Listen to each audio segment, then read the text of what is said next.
Hi everyone, welcome back.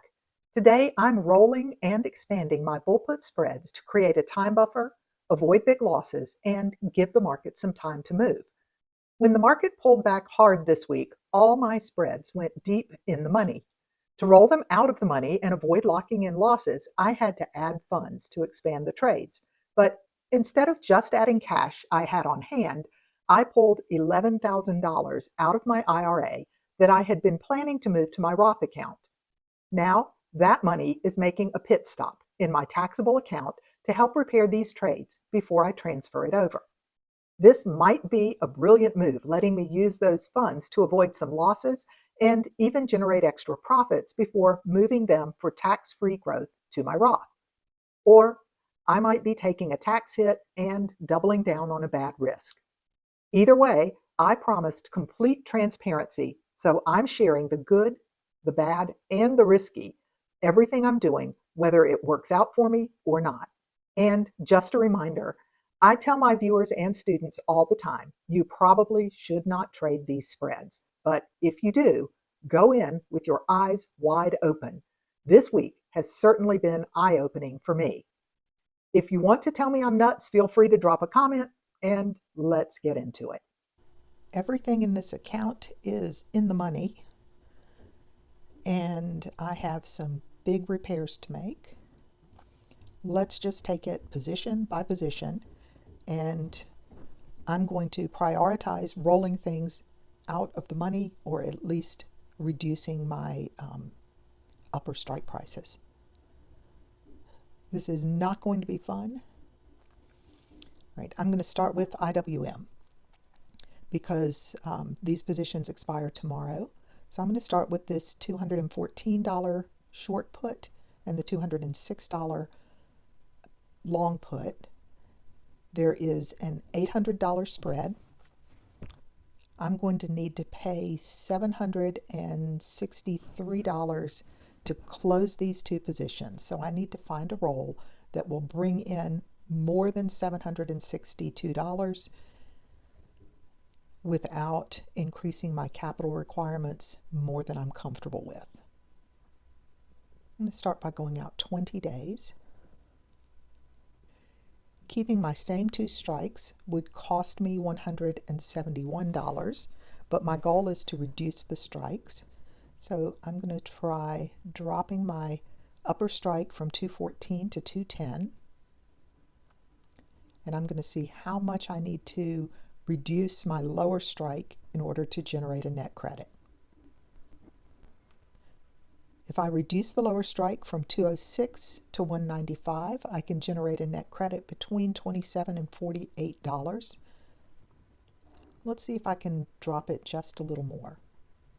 If I choose strike prices of 208 and 193, it looks like I can generate a credit of $91.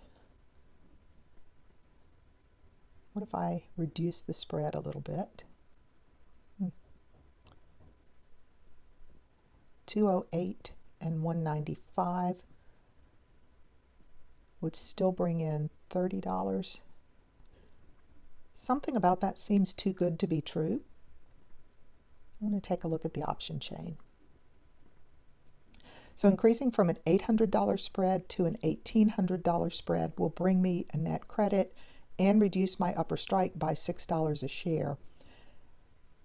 But I'm going to look and see if there is any way to roll this out of the money so that my upper strike is 200 or below. Here I'm looking at the possibility of selling two new contracts at 200 and 190, which would increase my capital at risk from 800 to 2,000, $1,000 for each contract, but it's still in the money. So let's see if I can drop it to 195 and 185. That would take it out of the money, but would still generate a net debit for me to set this up. So let's see if I drop the lower strike a little. What if I do 3 contracts? That's a lot of capital at risk for not much improvement in the strike prices. So I'm going to go back to a higher strike, reduce from 3 to 2 new contracts, slightly increase the spread. This roll increases my capital at risk from $800 to $2,800,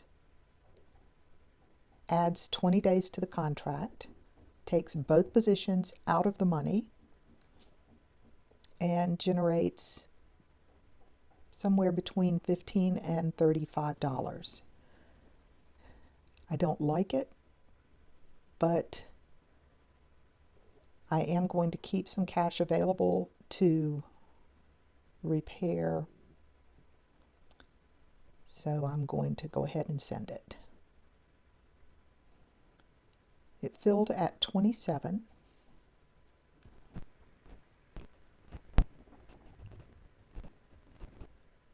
Now I'm going to roll the other two out. I'll need to expand them some, and I'm going to prioritize getting them out of the money and choose a different expiration date so I won't be dealing with them all expiring at the same time. I'm choosing strike prices of $196 and $185 because I'm prioritizing reducing this upper strike price to get it out of the money. It does increase the capital requirements from $300 to $1,100, but it greatly reduces my chance of being assigned. They are now both out of the money, and I have brought in very small amounts of premium, but annualized based on the capital I have at risk, it still comes out to 14 or 15% annualized. And mostly this was a move to avoid accepting a big loss and to create some time for these shares to recover. I still have $8,291 available for repairs on my other positions, so let's see what we can do with them. I've already rolled a SPY out to March 31st, so I'm not too worried about it right now. I may come back and try to improve it a little bit if I have some capital available after I do some repair work on QQQ. So this 510, 501 spread is in the money, but it doesn't expire for 24 more days. So I'm going to focus on this position right here, the 502, 495. It's a $700 spread. And if I want to take it out of the money, I'm probably going to need to expand it significantly. So let's see what we can do with it. I'm going to look 37 days out.